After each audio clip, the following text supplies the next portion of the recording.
A ceasefire is in place, but the sea tells a very different story. Because right now, the world's most important oil route is flashing a warning. And that warning is coming directly from Iran. In a dramatic move, ladies and gentlemen, Iranian-linked agencies has released a map, not of peace, but of danger. A map that shows what the danger zones inside the Strait of Hormuz, one of the busiest and most critical waterways on the earth, are. Now, let's pause for a second and understand why this matters. Nearly 20% of the world's oil and gas passes through this particular stretch of water. That means one disruption over here, it can shake the global market within hours. Fuel prices, shipping cost, entire economies, everything is connected to this single route, right? And now, according to these reports, Iran may have placed a sea mine in this very corridor during the conflict.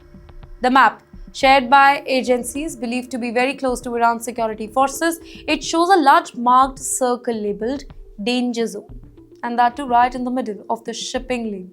The exact path where massive oil tankers they usually pass every single day. But here's what's even more alarming. Ships are now being seen moving closer to Iran's coastline near Larak Island instead of taking their usual route. Why? Just to avoid the suspected mined area. You think about this shift for a moment. Global shipping route changing overnight, not because of storm, but because of fear. And the timing? It couldn't be more sensitive. This is happening just days after the so-called ceasefire between the US and Iran. A deal that was supposed to bring some calm to the region. Instead, it has now opened up a new layer of uncertainty. Because both the sides, they are telling very different stories, right? Iran claims it now has control over the strait. It can impose tolls and continue its nuclear activity. Because Donald Trump insists the agreement means the strait must reopen. And Iran must give up its nuclear stockpile. So we have two versions of the same deal, two very completely different realities. And guess what? Between them lies the risk. Oil markets are already reacting.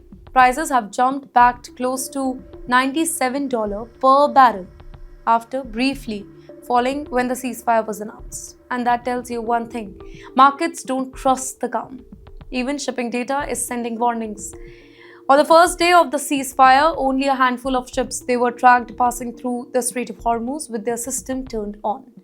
Many others, they were all dark, gone, turning off their tracking system to avoid any sort of attention. And it's not normal. This is uncertainty at the global stage. And the tension, it does not stop at the sea, by the way. Airstrikes continue in Lebanon. Iran accuses Israel of breaking the ceasefire. Israel says Lebanon was never part of the deal. Civilians are caught in the middle and casualties are rising. In the meantime, behind closed doors, diplomacy is still alive, but barely.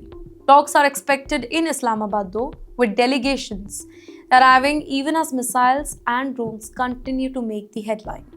And the warning signs, they are getting louder and louder. Experts are now saying that the ceasefire, it is not stable. It is on the verge of collapse because too many conditions are unclear, too many actors are involved, and too many actions on the ground are contradicting what's being said on paper.